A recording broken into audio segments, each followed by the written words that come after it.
नमस्कार दोस्तों, मैं रवि सिंह आटिया और एमकेएच की मैथ्स की इस वीडियो सीरीज में आप सभी का स्वागत है। तो दोस्तों, क्लास 9 की मैथ्स की वीडियो सीरीज जहां हमने कुछ बीच में छोड़ दी थी उसको दोबारा से स्टार्ट करते हैं। हमारा 6 चैप्टर रेखाएं एवं कोण।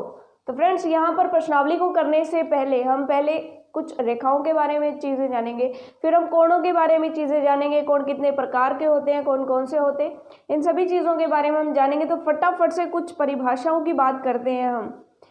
सबसे पहले रेखा की अगर हम बात करें तो रेखा को सरल रेखा भी कहते हैं। तो वैसे तो हमें पता होता है कि कोई भी लाइन है, कोई भी रेखा है तो वो रेखा है, पर उसकी परिभाषा क्या होगी अगर कोई हमसे पूछ ले तो वो भी हमें पता होना चाहिए। इसी के साथ साथ रेखा के साथ साथ दो ऐसे इसके जैसे ही शब्द हैं जिनमें हम अंतर नहीं कर पाते हैं, जैसे रेखा, किरण, रेखाखंड। तो इनमें क्या डिफरेंस है? रेखा, किरण और रेखाखंड। और दोस्तों, रेखा को सरल रेखा भी कहते हैं, किरण, रेखाखंड, इनमें फर्क क्या होता है ये हमें यहाँ पर जानना जरूरी है।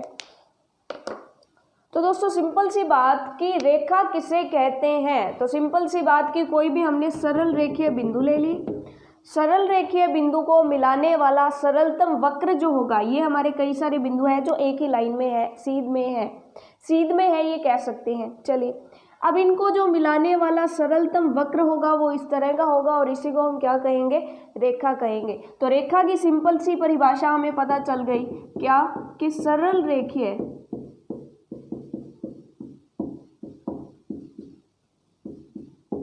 बिंदुओं को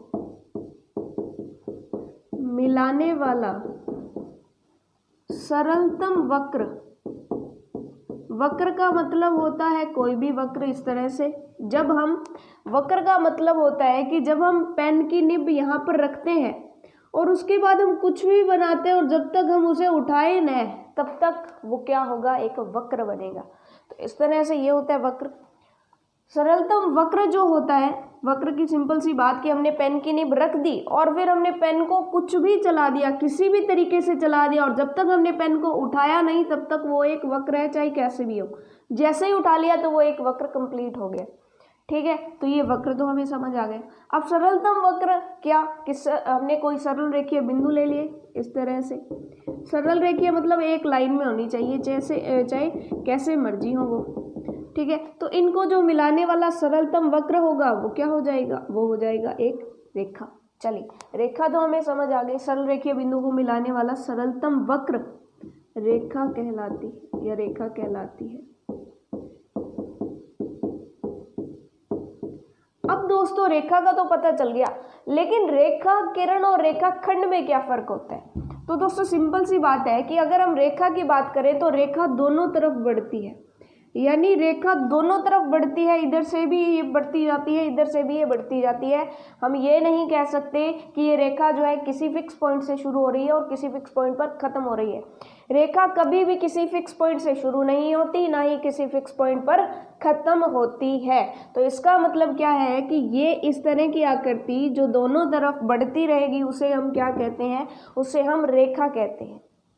लेकिन दूसरी अगर हम बात करें किरण की, तो किरण स्टार्ट तो एक फिक्स बिंदु से होती है, लेकिन कहाँ तक जाएगी ये हम नहीं कह सकते। जैसे सूर्य की किरण, अब सूर्य की किरण स्टार्ट तो सूर्य से होती है, लेकिन कहाँ तक जाती है ये हमें नहीं पता। इसका मतलब जिसका एक फिक्स पॉइंट होता है और दूसरा सिरा खुला होता है, यानी दूसरे सिरे का नहीं पता कि उसको कितना लंबा लेकर जा सकते हैं, कितना लंबा वो गया है, उसे हम क्या बोलते हैं? किरण बोलते हैं। और उसी तरह से अगर किसी रेखा के दोनों पॉइंट फिक्स कर दिए जाए, जैसे हमने मान लिया कि हम 5 सेंटीमीटर की कोई लाइन खींच दी, 5 सेंटीमीटर, ए और बी, आपसे पूछ लिया जाए ये रेखा है, किरण है या रेखाखंड है, तो अब इसके तो दोनों पॉइंट फिक्स हैं, इसका मतलब ये क्या हो जाएगी? रेखा खंड हो जाएगी, यानी रेखा का एक खंड है, हिस्सा है। तो आपको पता चल गया कि रेखा के, यहाँ पर लिख लीजिए कि रेखा का कोई अंत बिंदु नहीं होता,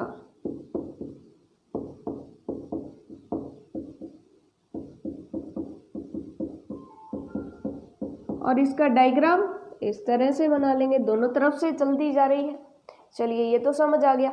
उसके बाद ये लिखिए कि ऐसी रेखा, किरण कहलाएगी ऐसी रेखा जिसका एक अंत बिंदु हो, यानी जिसका एक पॉइंट फिक्स हो और दूसरे सिरे का कुछ पता ना हो। चलिए ये ए पॉइंट ले लिया, इससे चलती जा रही है। रेखाखंड की अगर हम बात करें तो ऐसी रेखा जिसके दो अंत बिंदु हो, ऐसी रेखा जिसके दो अंत बिंदु हो,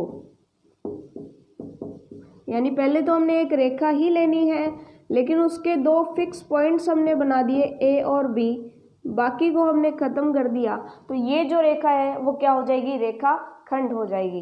तो हमें रेखा और रेखाखंड के बारे में तो पता चल गया। अब हम एक शब्द बार बार यहाँ पर यूज कर रहे हैं, बिंदुओं, बिंदु, बिंदु, बिंदु, अंत बिंदु, बिंदु, बिंदु। चलिए अब बिंदु क्या होता है, तो सिंपल सी बात कि बिंदु, ये लीजिए, ये मैंने बना दिया बिंदु। अब बिंदु की आपसे कोई परिभाषा पूछ ले कि पॉइंट या बिंदु क्या होता है, तो आप कैसे परिभाषित करेंगे उसे। तो इस तरह की छोटी छोटी जो चीज़ें हैं हमें कहीं ना कहीं दोस्तों क्लियर होनी चाहिए, क्योंकि यही हमारा बेसिक होता है। अगर ये चीज़ें हमारी क्लियर है तो हमें चैप्टर पढ़ते वक्त कॉन्फिडेंस आएगा कि हमें रेखा के बारे में सब जानकारी पता है, हमें बिंदु के बारे में सब जानकारी पता है। तो दोस्तों व्रत का नाम तो आपने सुना ही होगा, व्रत। तो अगर इस व्रत का कुछ ना कुछ क्षेत्रफल है, प्रत्येक व्रत का कुछ ना कुछ क्षेत्रफल होता है। अगर इस व्रत को अपने बहुत ज़्यादा छोटा कर दे, अगर इस व्रत को अपने बहुत ज़्यादा छोटा कर दे तो ये इस तरह का बन जाएगा, इस तरह का बन जाएगा, तो ये क्या हो जाएगा, एक बिंदु हो जाएगा। मतलब बिंदु को हम कैसे परिभाषित करेंगे कि अगर हम किसी व्रत का क्षेत्रफल शून्य कर दें, यानी शून्य क्षेत्रफल वाला जो व्रत होता है उसे ही हम क्या कहते हैं, बिंदु कहते हैं। तो सिंपल सी बात, शून्य चाहे हम क्षेत्रफल कह दें चाहे शून्य त्रिज्या कहते हैं, ये होती है इसकी त्रिज्या। जितना हम प्रकार खोल के जो है व्रत बनाते हैं, वो जो दूरी होती है, जितना हमें प्रकार खोला है उसको त्रिज्या बोलते हैं। तो अगर 0 त्रिज्या का एक व्रत बना दिया जाए तो वो क्या होगा, बिंदु होगा। तो बिंदु की परिभाषा क्या हो जाएगी, शून्य त्रिज्या के व्रत को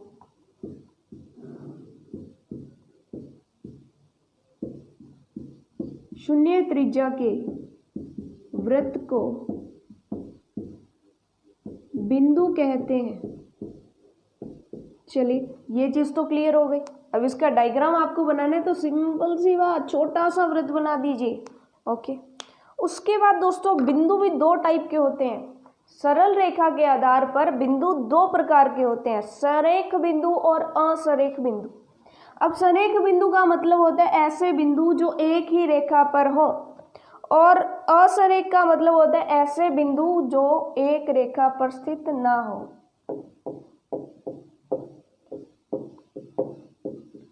सरेख बिंदु और असरेख बिंदु।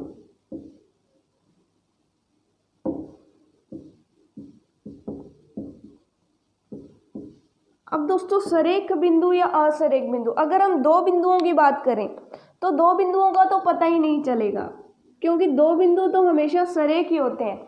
अब दो बिंदु हैं, इनको तो हम एक लाइन से जोड़ ही सकते हैं, इसका मतलब दो बिंदु तो हमेशा क्या होते हैं, सरेख होते हैं।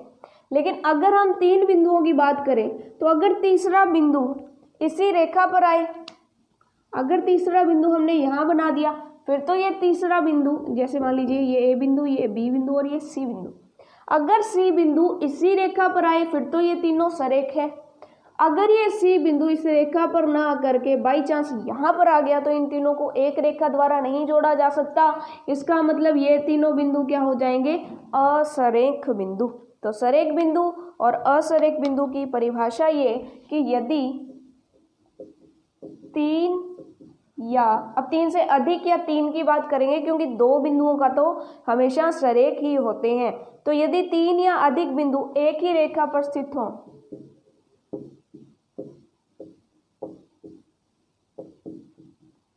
एक ही रेखा पर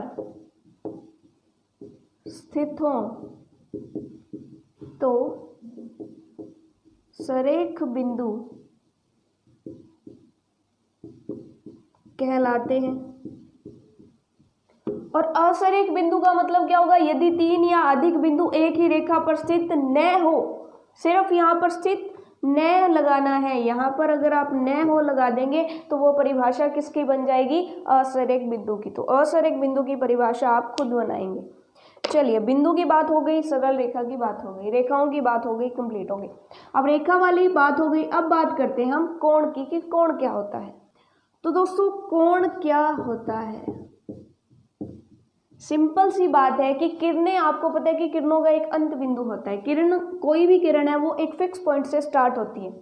अगर दो किरणें किसी एक ही बिंदु से स्टार्ट होती हैं तो वो किसका निर्माण करती हैं? वो कोण का निर्माण करती हैं। और आप बचपन से चांदी की सहायता से, प्रकार की सहायता से ऐसे बहुत से कोण बनाते भी आए हैं। तो चलिए, हमें एक चीज़ क्लियर हो गई कि अगर दो किरणें एक ही अंत बिंदु से प्रारंभ होती हैं,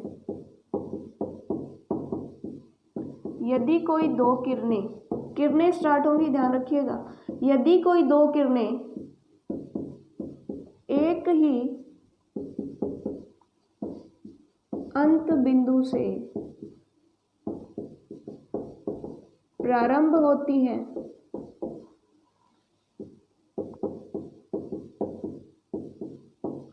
तो वे कोण बनाती हैं। चलिए, ये हमें समझ आ गया कि कोण बनाती है। अब जो इनका कॉमन फिक्स पॉइंट होगा, मतलब एक ही जो इनका अंत बिंदु होगा, उस अंत बिंदु को हम क्या कहेंगे? उस अंत बिंदु को हम कहेंगे शीर्ष। और ये जो किरणें हैं इनको बोलेंगे इस कोण की क्या? भुजाएं। तो आप ये डायग्राम बना लें कि ये तो क्या बन जाएगा? कोण। ये जो रेखाएं हैं ये बन जाएगी कोणों की भुजाएं, और जहां से ये दोनों किरणें प्रारंभ हो रही हैं वो बन जाएगा इन कोणों का शीर्ष, या इस कोण का शीर्ष। चलिए, कोण की बात समझ आ गई कि कोण क्या होता है। इसी तरीके से दोस्तों, अगर बाई चांस, वैसे देखिए परिभाषा तो इसकी यही है, लेकिन अगर इस तरह से कोई दो रेखाएं अगर प्रतिच्छेद भी करती हैं तो वो कोणों का निर्माण करती हैं। तो इसको हम 4 कोण बना सकते हैं, यानी कि शीर्ष से जो है 4 किरणें अलग अलग चल रही हैं और 4 अलग अलग कोण बना रही हैं, ऐसा भी इसको मान सकते हैं। तो सिंपली ये भी इस टाइप का भी कोण बनेगा, लेकिन अभी ये हमारे काम की चीज़ नहीं है। चलिए, अब हम बात करें कोणों के प्रकार की। तो आपने सुना होगा न्यून कोण, अधिक कोण, समकोण, पूरक कोण। तो ये सारी चीज़ें क्या हैं? तो बेसिकली अगर हम बात करें कोणों के प्रकार की, तो दोस्तों सिंपली कोण जो है वो 5 प्रकार के होते हैं। अब उन 5 प्रकारों के कोणों को समझना बेहद ज़रूरी है, क्योंकि उन कोणों के प्रकारों को समझे बिना पूरा का पूरा चैप्टर, क्योंकि रेखाओं और कोणों पर ही है, और इन प्रकारों को समझने के बाद हम प्रश्नावली जो है वो हमारी स्टार्ट करेंगे। कोणों के प्रकार अगर बेसिकली देखें तो बेसिकली वैसे तो 5 प्रकार के हमारे पास कोण होते हैं। सबसे पहला जो प्रकार है वो है न्यून कोण। उसके बाद दूसरा जो प्रकार है वो है समकोण। पहला प्रकार न्यून कोण, दूसरा है समकोण, तीसरा है अधिक कोण,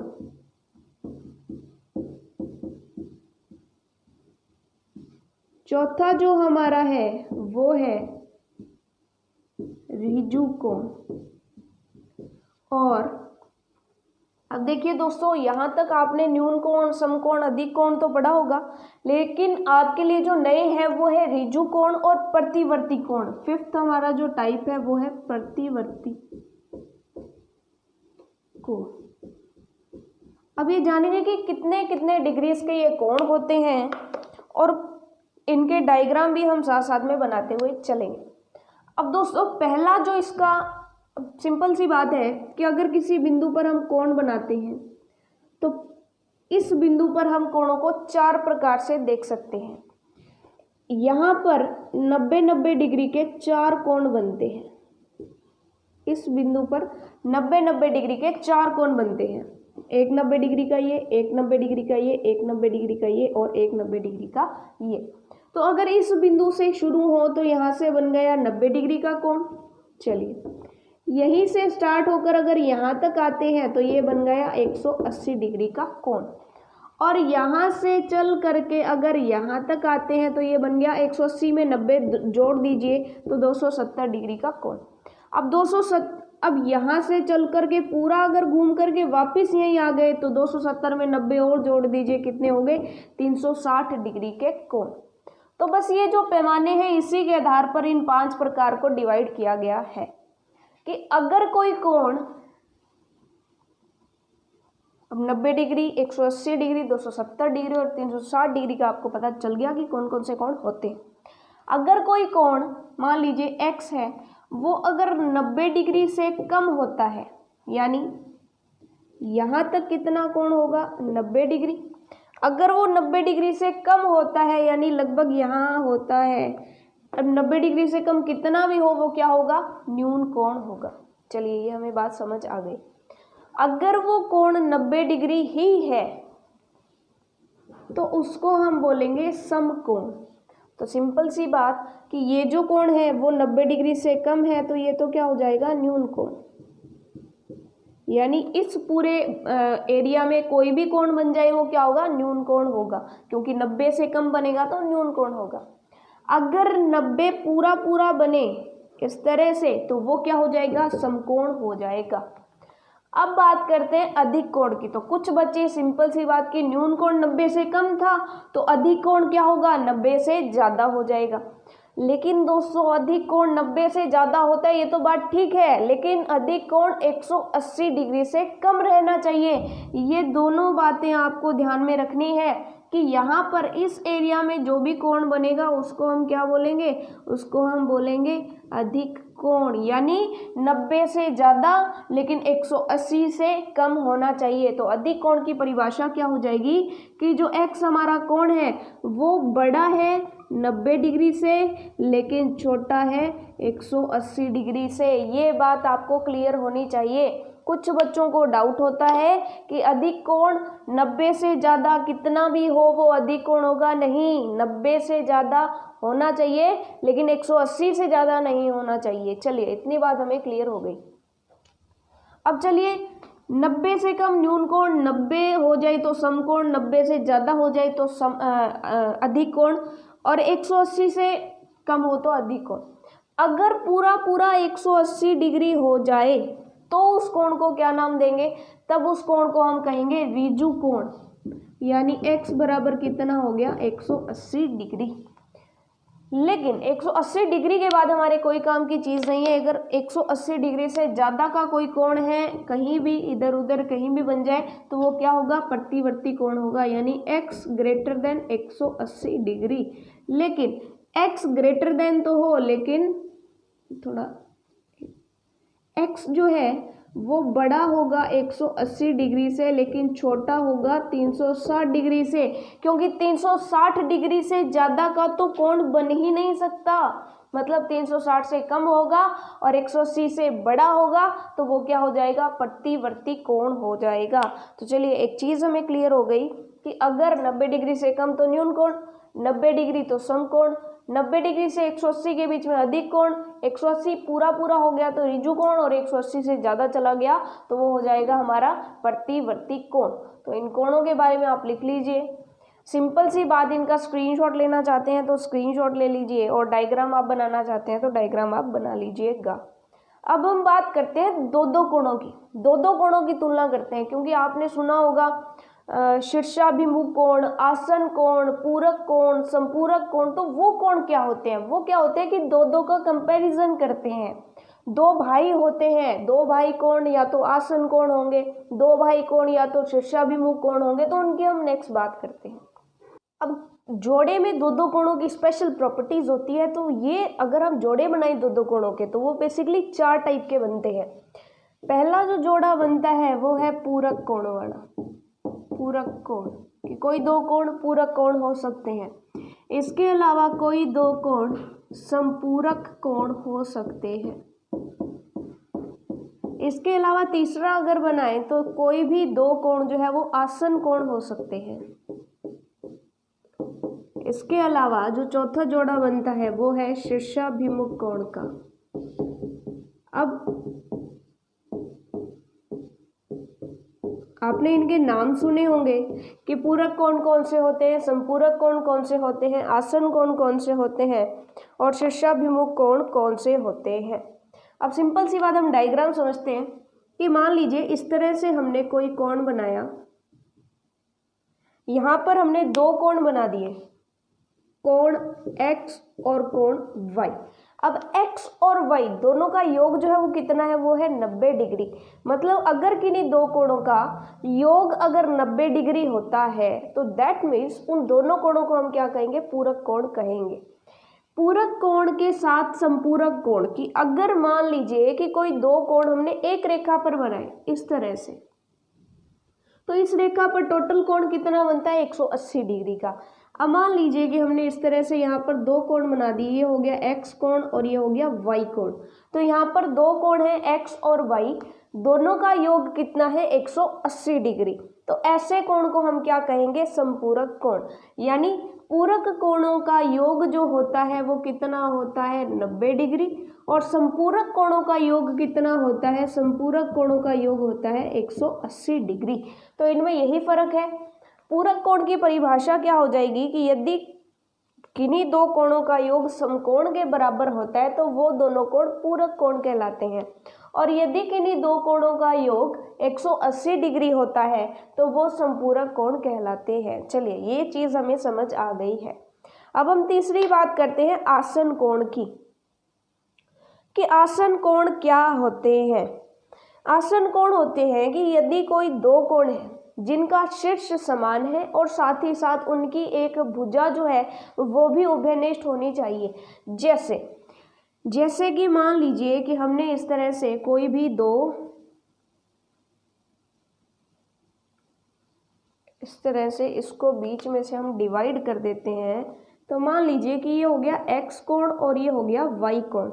अब कोण x और कोण y का जो शीर्ष है वो एक ही है, O शीर्ष है, और साथ ही साथ इन दोनों के बीच में एक भुजा जो है, इन दोनों के बीच में एक भुजा जो है वो कॉमन है।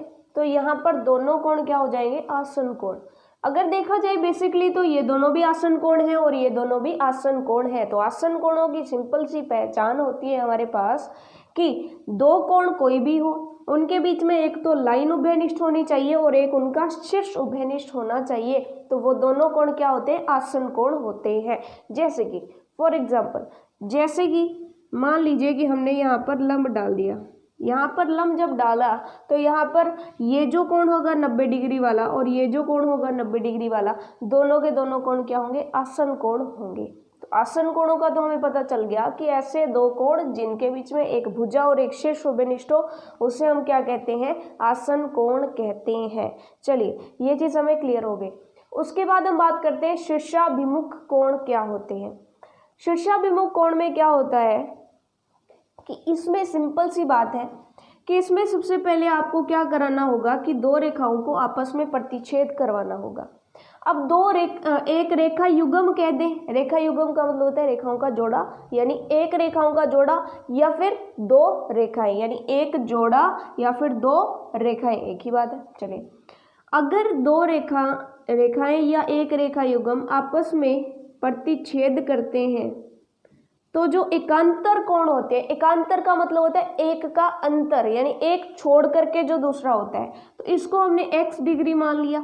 अब इधर से चले तो एक छोड़ना है और दूसरा, तो यहाँ पर क्या होगा कि अगर रेखा युग्म एक दूसरे को प्रतिच्छेद करे तो जो एकांतर कोण होते हैं वो शीर्षाभिमुख कोण होते हैं, क्योंकि उनके सिर से सिर टकराते हैं, बिल्कुल आमने सामने टकराते हैं। जैसे x और y का आपको पता चल रहा होगा कि जो शीर्ष है वो एक दूसरे के आमने सामने है। चलिए ये चीज़ हमें क्लियर होगी।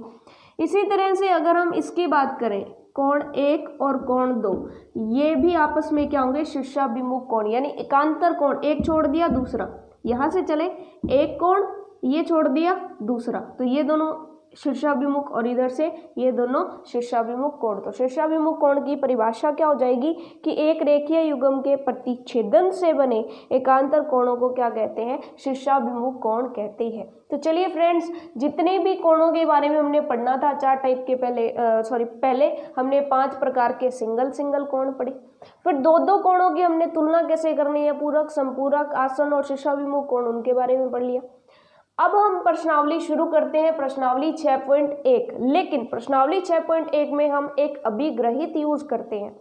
अभिग्रहित का मतलब होता है कि एक कथन होता है, एक कथन होता है जिसका यूज करके हम क्वेश्चन सीधा ही कर देते हैं। यानी कुछ नहीं, आपको बुक्स में कई बार नोट डलवा के कुछ इंपॉर्टेंट चीजें लिखवाते, तो वैसे यहाँ पर एक नोट डलवाया जाता है और वो नोट हर क्वेश्चन में आपका यूज होता है। तो 6.1 प्रश्नावली में जो नोट हर एक क्वेश्चन में यूज होगा वो हम यहाँ पर लिखने जा रहे हैं, और जो वो इम्पोर्टेंट नोट होगा उसका नाम स्पेशल होगा, क्योंकि हम पूरा नोट नहीं लिखेंगे क्वेश्चन में, हम सीधा उस अभिग्रहित का नाम लिखेंगे।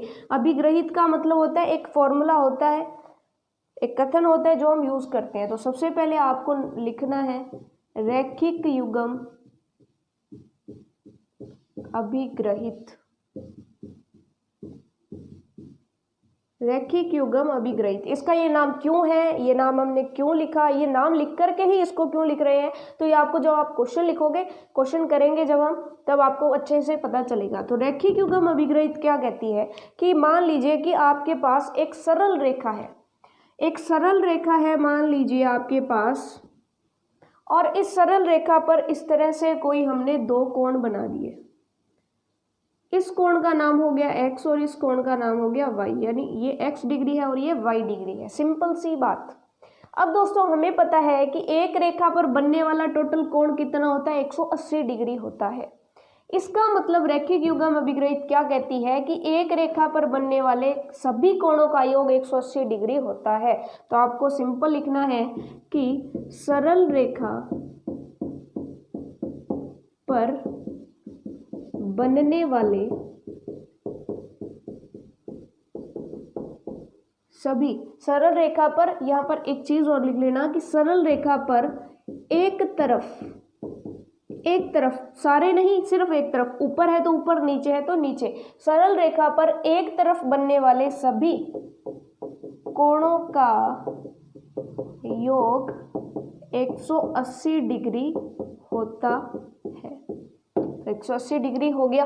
चलिए ये हमें समझ आ गया। इसका मतलब क्या है कि x प्लस वाई कितना होगा, 180 डिग्री होगा।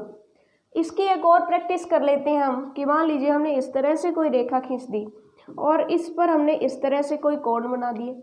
ये कोण हो गया P, ये कोण हो गया Q, ये कोण हो गया R। तो अब हमें पता है कि ये हमारी रेखा है, इस रेखा के एक तरफ जितने भी कोण बनेगा उनका योग कितना होगा, 180 डिग्री। तो हम लिख देंगे कि P plus Q plus R बराबर कितना होगा, 180 डिग्री। तो क्वेश्चन में जब हम यूज करेंगे इसे तो हम सीधा ही लिखेंगे, ये नहीं लिखेंगे कि सरल रेखा पर एक तरफ बनने वाले सभी कोणों का योग 180 डिग्री होता है, नहीं, हम सीधा लिखेंगे रैखिक युग्म अभिग्रहित से x प्लस वाई बराबर 180 डिग्री। चलिए ये चीज़ हमें क्लियर होगी। Well done. ओके, आगे चलते हैं। अब रैखिक युग्म अभिग्रहित का विलोम भी हमें करना है। विलोम क्या कहता है कि हमें नहीं पता कि ये सरल रेखा है या नहीं, हमें नहीं पता कि ये सरल रेखा है या नहीं। अब ये कोण कौन से हो गए आपको पता है, यहाँ पर दोनों कोणों का शीर्ष भी एक है, इसको एक बार छोड़ देते हैं। इसका युग्म जो रैखिक युग्म अभिग्रहित है इसका विलोम करते हैं, रैखिक युग्म अभिग्रहित का विलोम। देखिए दोस्तों, अगर आपने ये पढ़ लिया, ये अच्छे से कर लिया, तो फिर क्वेश्चंस बहुत आसान हो जाएंगे अपने लिए। चलिए अब हम यहाँ पर क्या करते हैं कि यहाँ पर दोनों का शीर्ष भी कॉमन है और दोनों के बीच में एक भुजा भी कॉमन है। इसका मतलब x और y क्या हो गए, आसन कोण हो गए। तो हम ये कहेंगे कि यदि इसका उल्टा कि अगर दो आसन कोणों का योग 180 डिग्री हो जाए तो उनकी जो उभयनिष्ठ भुजा को छोड़ करके बाकी जो भुजाएं होगी वो क्या होंगी, एक सरल रेखा का हिस्सा होंगी। यानी अगर x प्लस वाई 180 डिग्री है, इसका मतलब ये रेखा क्या है, सरल रेखा है। तो रैखिक युग्म अभिग्रहित का विलोम क्या हो जाएगा कि यदि किन्हीं दो आसन कोणों का योग 180 डिग्री हो तो उनकी उभयनिष्ठ भुजा को छोड़ करके जो अन्य भुजाएं हैं, उनकी उभयनिष्ठ भुजा को छोड़कर, उभयनिष्ठ भुजा को छोड़ देनी है, उभयनिष्ठ भुजा को छोड़कर अन्य भुजाएं, अब ये रहे दो आसन कोण, दोनों का योग 180 डिग्री है। उभयनिष्ठ भुजा को हमने छोड़ दी, बाकी जो अन्य भुजाएं बची, अन्य भुजाएं एक ही सरल रेखा होगी, यानी अगर सरल रेखा है तो उस पर इन कोणों का योग कितना होगा 180 डिग्री। उल्टा भी संभव है कि अगर ये दोनों 180 डिग्री हो गए तो इनकी जो नीचे वाली भुजाएं होगी वो क्या होंगी, एक सरल रेखा होगी। अब बार बार हमें ये कथन नहीं लिखना पड़ेगा, अगर हमें ये यूज करना है तो हम लिख देंगे रेखिक युग्म अभिग्रहित से x + y = 180 डिग्री। अगर हमें इसका उल्टा यूज करना है तो हम लिख देंगे रेखिक युग्म अभिग्रहित के विलोम से अगर x + y 180 डिग्री है, इसका मतलब ये जो रेखा है वो क्या है, सरल रेखा है। चलिए अब हम करते हैं क्वेश्चंस को। प्रश्नावली 6.1 हम शुरू करते हैं फटाफट से। चलिए अब आपको कहीं भी कोई दिक्कत नहीं आएगी, आपकी 6.1 प्रश्नावली जो है वो बिल्कुल आराम से बहुत ही अच्छे से आपकी हो जाएगी। चलिए अब जो क्वेश्चन नंबर 1 है वो यहाँ पर हम लिख लेते हैं फटाफट से। तो चलिए दोस्तों, अब आपका फर्स्ट क्वेश्चन जो है प्रश्नावली 6.1 का वो आपके सामने है। क्वेश्चन क्या कहते हैं, अब क्वेश्चन कहते हैं कि आपको टोटली आकृति दी हुई है, इस आकृति को देख करके आपको क्वेश्चन को ध्यान से पढ़ना है। अब वो क्या कहता है कि रेखाएं AB और CD बिंदु O पर प्रतिच्छेद करती हैं। चलिए कोई बात नहीं, कोई दिक्कत नहीं कि दो रेखाएं हैं वो एक दूसरे को प्रतिच्छेद करती हैं, AB और CD। इसका मतलब AB और CD ध्यान रखना पूरी की पूरी सीधी रेखाएं हैं, ये पूरी एक रेखा है और ये पूरी एक रेखा है। चलिए कोई बात नहीं, ओके यहाँ तक क्लियर है। यदि कोण AOC और BOE 70 डिग्री है, कोण AOC यानी ये वाला कोण, यानी अगर हम साइन करें तो ये वाला जो कोण है AOC, इसको आप पूरा दिखाओगे, कोण AOC और कोण BOE, कोण AOC और BOE का मान कितना है, 70 डिग्री है। मतलब इसको और इसको मिला के कितना है, 70 डिग्री है। तो इस तरह के जब भी क्वेश्चन आएंगे तो आपको, क्योंकि अब हायर क्लास में आ चुके हो आप, अब आप जो है 9th क्लास में हो, तो यहाँ पर आपको सब कुछ क्वेश्चन को जो भी दिया है, जो भी सिद्ध करना है, आपको अच्छे से वहाँ पर लिख के क्वेश्चन करना है। तो क्वेश्चन को स्टार्ट कैसे करना है, क्वेश्चन को सॉल्यूशन कैसे करना है, वो आराम से अच्छे से आप यहाँ पर ध्यान से देखिएगा कि सबसे पहले हम लिखेंगे कि क्या दिया है। तो यहाँ पर हमें दिया क्या है कि कोण AOC प्लस कोण BOE बराबर कितना है, बराबर है हमारे पास 70 डिग्री। चलिए बहुत अच्छे, इसको आप दे दीजिए समीकरण 1, समीकरण नंबर 1। चलिए बहुत अच्छे।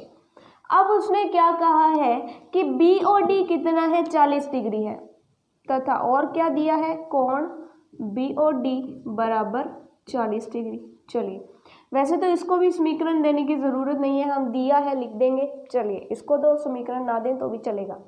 अब वो कहता है कि इन दोनों का कोणों का योग आपको दिया है, ये कोण आपको दिया है। चलिए अब वो पूछ रहे हैं आपको कि COE कोण बताइए कितना है।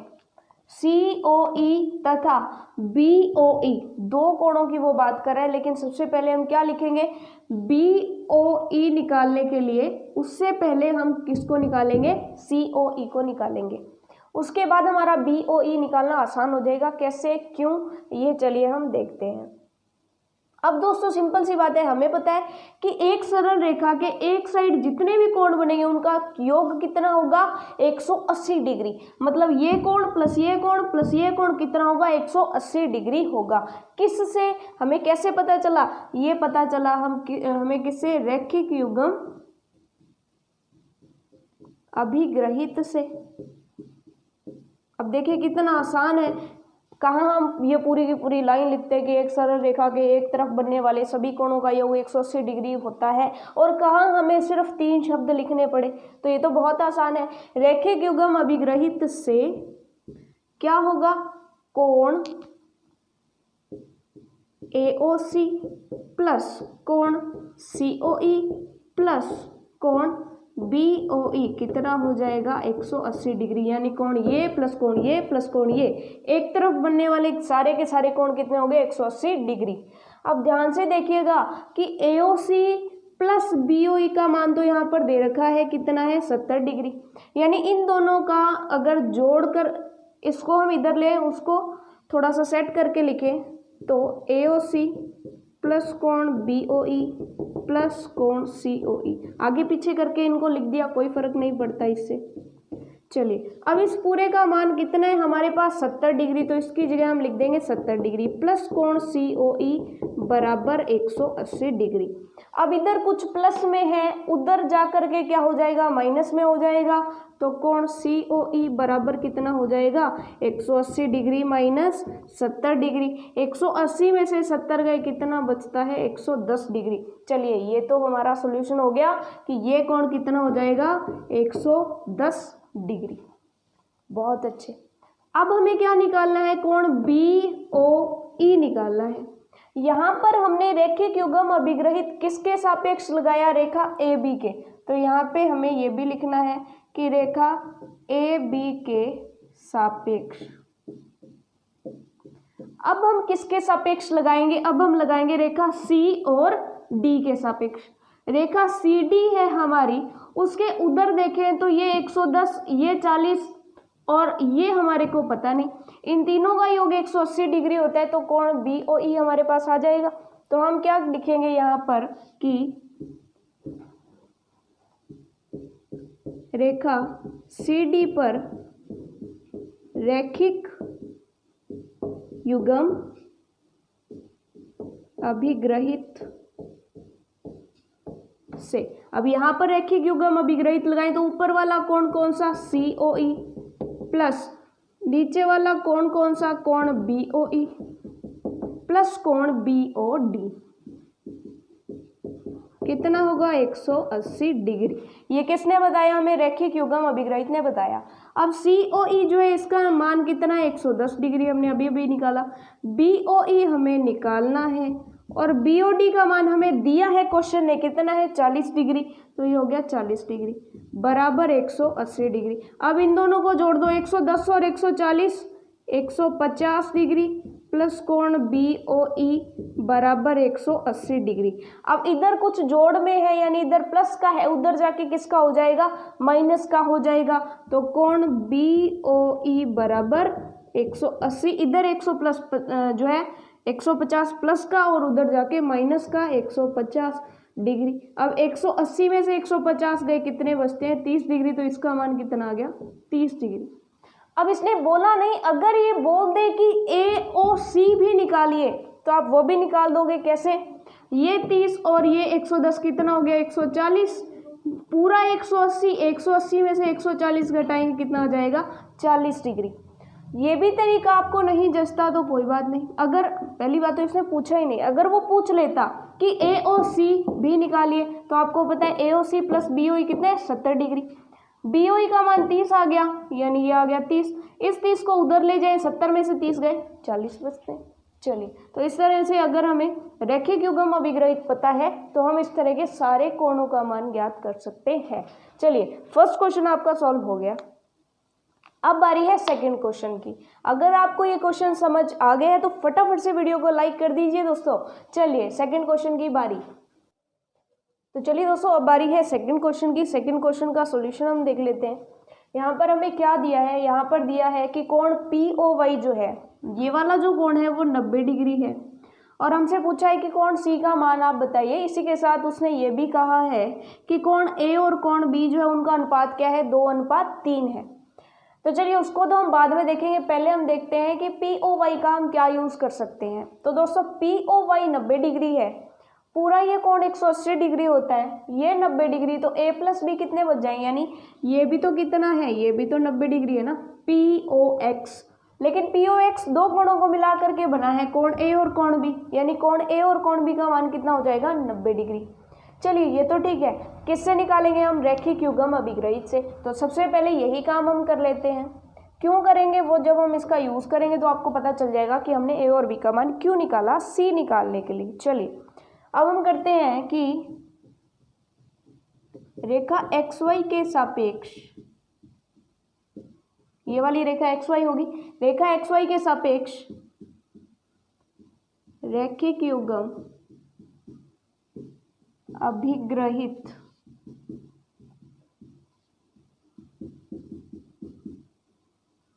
से, रैखिक युग्म अभिग्रहित से हमें पता है क्या कि कोण ए, सॉरी इधर से स्टार्ट करते हैं, कोण बी प्लस कोण ए प्लस कोण पी ओ वाई कितना हो जाएगा, कोण बी, या फिर सीधा ही कोण बी का मान कितना है, बी प्लस ए प्लस कोण पी ओ वाई कितना होगा हमारे पास 180 डिग्री।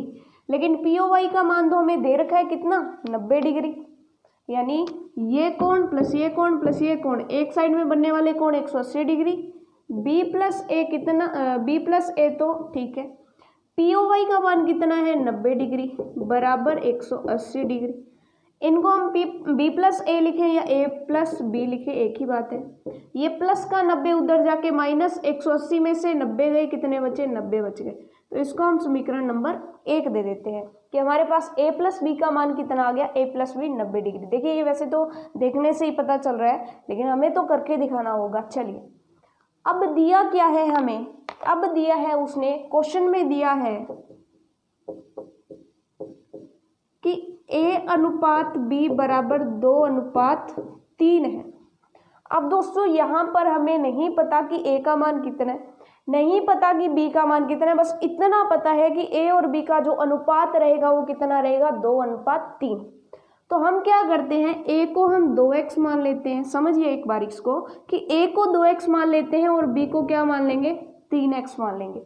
अब हो सकता है x का मान 1 हो, 1 हुआ तो a कितना हो जाएगा 2 और b कितना हो जाएगा 3। अगर x का मान 2 हुआ तो a कितना हो जाएगा 4 और b कितना हो जाएगा 6। अगर x का मान 3 हुआ तो 3 दूने 6 और 3 तिये 9। इस तरह से a और b के मान कुछ भी आएंगे उससे कोई फर्क नहीं पड़ेगा। हाँ, उसका अनुपात देख लेते हैं कि क्या इनका अनुपात समान रह रहा है, क्या इनका अनुपात 2:3 रह रहा है क्या। चलिए इनका अनुपात 2:3, इनका जब अनुपात देखें तो 2 से काटें तो ये 2 और ये 3, 2:3 रह रहा है। अगर इनको काटें 3 से तो 2:3, यानी 2:3 आएगा अगर हम a और b के मान क्या मान लें, 2x और 3x। अब x जो भी आएगा, जो भी x का मान आएगा वो यहाँ पर रख देंगे तो a b का मान भी हमें मिल जाएगा। चलिए इसका मतलब क्या है कि यदि हम a को मान लें, यदि a बराबर 2x हो तो b बराबर कितना होगा 3x, यानी अगर a 2x ले लिया, x का मान जो भी आएगा देखेंगे, बाद की बात है, x का मान कुछ भी हो सकता है, लेकिन इनका अनुपात अगर हम देखें x से x कट गया 2:3, बिल्कुल सही है। इसका मतलब क्या है कि अगर हम इसमें रखें तो 2x प्लस समीकरण 1 से, क्योंकि हमें पता है a प्लस बी का मान कितना है 90 डिग्री, तो 2x प्लस 3x कितना हो जाएगा 90 डिग्री। 2x प्लस 3x कितना है 5x, कितना होगा 90 डिग्री। x बराबर इधर गुणा में है उधर जाके भाग में, तो 90/5 कितना हो गया 18, 5 90 होता है, तो यहाँ पर कितना हो जाएगा 18 डिग्री उत्तर आ जाएगा। अब x का मान 18 डिग्री आया है, हमें किसका मान चाहिए, a का मान और b का मान। तो यहाँ पर a का मान क्या हो जाएगा 2 × x, यानी 2 × 18 डिग्री, यानी कितना 36 डिग्री। और b का मान क्या हो जाएगा, b का मान हो जाएगा 3 × x, 3 × 18 डिग्री, और 18 तिये कितने होते हैं, 18 तिये होते हैं 54, तो ये भी हो जाएगा 54 डिग्री। इसका मतलब इनके मान हमें पता चल गए। अब इसको मिटाते हैं और इनके जो एक्चुअल मान है वो लिखते हैं। a का मान कितना आ गया 36 डिग्री और b का मान कितना आ गया 54 डिग्री। यह आ गया 36 डिग्री और ये आ गया हमारे पास 54 डिग्री b। चलिए बहुत अच्छे, लेकिन हमें किसका मान निकालना है, हमें निकालना है कोण c का मान, यानी c का मान निकालना है, जो कि किसका मान है, कोण XON का मान है। तो हम क्या करें, ये वाली सरल रेखा आपको दिखाई दे रही है MN के नीचे वाले कोण देखें तो B और C, और रैखिक युग्म अभिग्रहित से हमें पता है कि एक सरल रेखा के एक साइड बनने वाले कोणों का योग कितना होता है 180 डिग्री।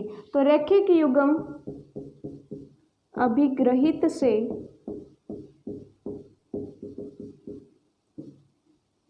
B प्लस C कितना हो जाएगा 180 डिग्री।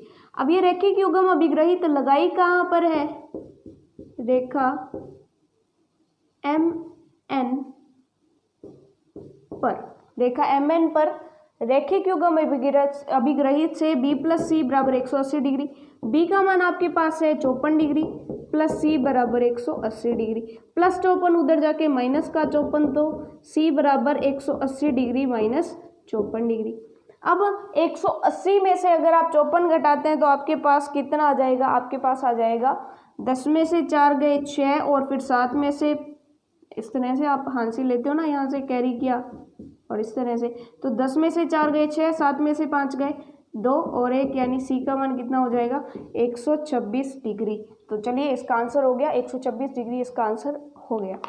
तो चलिए दोस्तों, होपफुली 2 क्वेश्चन हमने किए हैं और 6.1 प्रश्नावली पूरी हमारी कंप्लीट हो सके इतना मैटर हमने कलेक्ट भी कर लिया। लेकिन दोस्तों 6.1 प्रश्नावली के बाकी जो क्वेश्चंस बचे हैं वो हम पढ़ेंगे हमारी नेक्स्ट वीडियो में। जितना भी आपने यहाँ पर पढ़ा होपफुली वो आपको समझ आया होगा। अगर आपको ये वीडियोस पसंद आती हैं तो लाइक करिएगा, शेयर करिएगा अपने दोस्तों के साथ, और इसी के साथ साथ चैनल को सब्सक्राइब करिएगा।